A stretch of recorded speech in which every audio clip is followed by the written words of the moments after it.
हनुमान, पुत्र हनुमान, सूरज निकल आया है, बाहर आओ। आया माँ, अभी आया।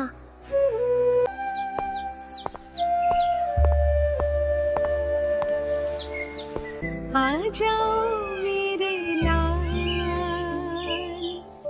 माँ यहाँ है, मेरा प्यारा बेटा। माँ मैं आम खाने जा रहा हूँ। हाँ तुम जाओ, लेकिन जल्दी आ जाना, क्योंकि पिताजी आते ही होंगे। माँ मैं जल्दी आता हूँ। अरे वाह, कितने सारे आम! आज तो पेट भरकर खाऊंगा। माँ के लिए भी ले जाऊंगा।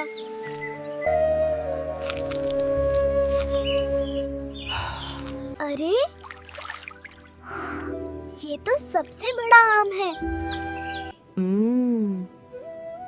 इसे मैं ही खाऊंगा।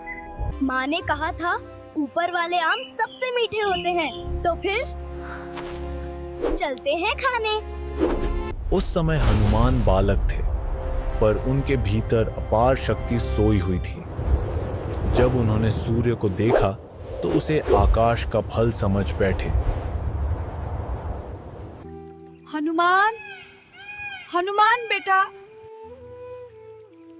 कहाँ हो? हनुमान बेटा, यही हो ना? पुत्र हनुमान, रुको, वापस आजा मेरे लाल। हनुमान पुत्र, रुक जा। इतना बड़ा, इतना दूर, फिर भी आज ये आम मुझे ही खाना है। ये नन्हा बालक कौन है? इतनी ऊंचाई और फिर भी जरा भी भय नहीं। ये कोई साधारण बालक नहीं है। इंद्रदेव को तुरंत इसकी सूचना दी जानी चाहिए। आज स्वर्ग में शांति कुछ अलग सी है। इंद्रदेव कुछ गहरी सोच में है। लगता है कोई बड़ा परिवर्तन आने वाला है।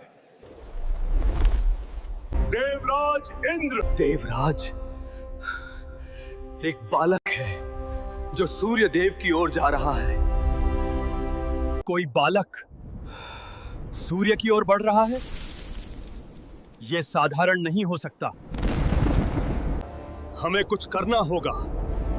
यदि वो बालक सूर्य तक पहुंच गया, देवताओं की मर्यादा डगमगा जाएगी। मुझे स्वयं उसे रोकना होगा। रुको, वानर बालक!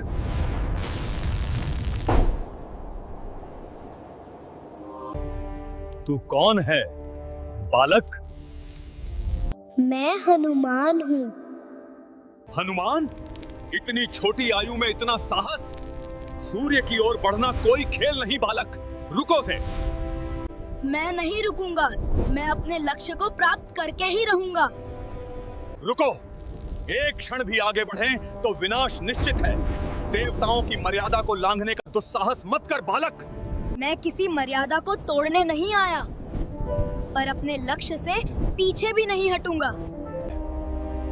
अभी लौट जाना ही तेरे लिए कल्याणकारी है। मैं जा रहा हूँ। अगर रोक सकते हो तो रोक लो।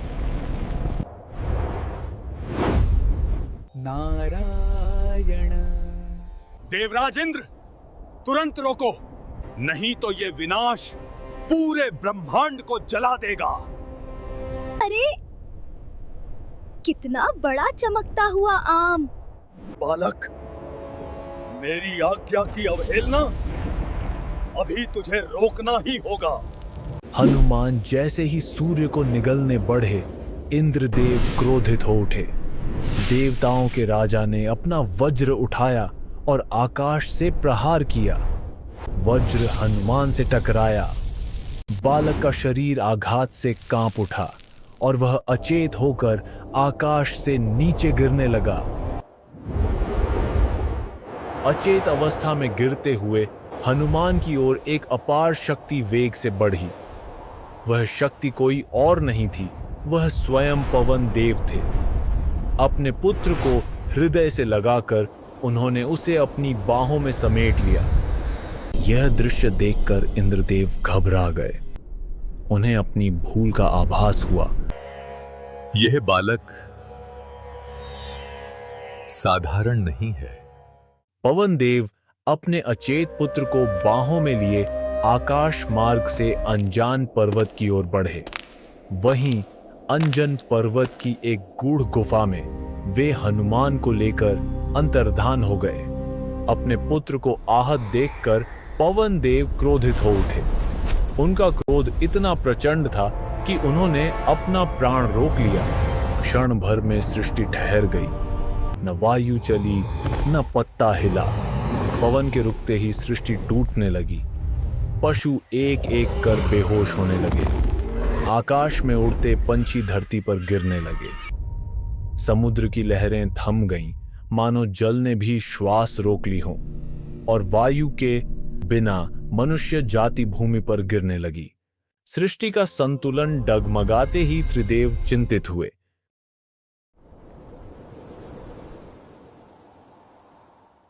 निराश और व्यथित पवन देव अपने पुत्र हनुमान के पास आकर मौन भाव से बैठ गए। ब्रह्मा, विष्णु और महेश चिंतित होकर पवन देव से मिलने उनके पास आए। पवन देव, आपने क्या किया? पूरी सृष्टि का पवन रोक दिया। इससे पूरा ब्रह्मांड नष्ट हो जाएगा। जब तक मेरे साथ न्याय नहीं होता, तब तक ये पवन संसार में कभी नहीं चलेगी। न्याय होगा पवन देव, ये वचन है। पर यदि प्राणवायु ही रुक गई तो सत्य भी जीवित नहीं रह पाएगा।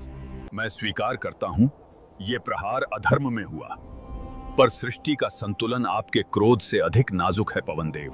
पवन देव, आपके पुत्र हनुमान को मैं स्वयं वरदान दूंगा। आपको शांत रूप से सोचना होगा। वत्स हनुमान, धर्म के समय तेरी शक्ति स्वयं जागेगी। तू अजेय होगा और धर्म का अमर रक्षक बनेगा। वत्स हनुमान, आज मैं तुझे वर देता हूँ। अस्त्र शस्त्र वज्र और अग्नि तेरे शरीर को कभी पूर्ण रूप से क्षति नहीं पहुंचा सकेंगे। वत्स हनुमान, मेरा बल तेरे प्राणों में प्रवाहित होगा। तू अडिग रहेगा, अजेय रहेगा और संकट में स्वयं धर्म बन जाएगा।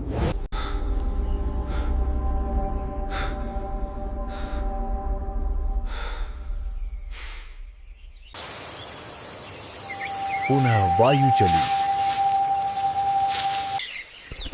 पंछी उड़ने लगे। पशु श्वास लेने लगे और नदियां फिर से बहने लगी। धीरे धीरे हनुमान की चेतना लौटने लगी। पलकें कांपी, श्वास गहरी हुई और हनुमान जागने लगे। पिताश्री पवन देव, मैं बालक हूँ, अज्ञानवश भूल हो गई, कृपा करके मुझे क्षमा करें। आज से तुम पवन पुत्र हनुमान के नाम से जाने जाओगे, जो बल, भक्ति और बुद्धि का प्रतीक होगा। यह नाम युगों तक गूंजेगा। नारायण, महादेव, ब्रह्मदेव, आप सबका धन्यवाद। वरदान पाकर हनुमान ने नतमस्तक होकर देवताओं को धन्यवाद दिया और फिर एक क्षण में वह शिला से छलांग लगाकर जंगलों की ओर उड़ चले। यहीं से एक बालक की कथा समाप्त नहीं होती। यहीं से महावीर हनुमान का आरंभ होता है।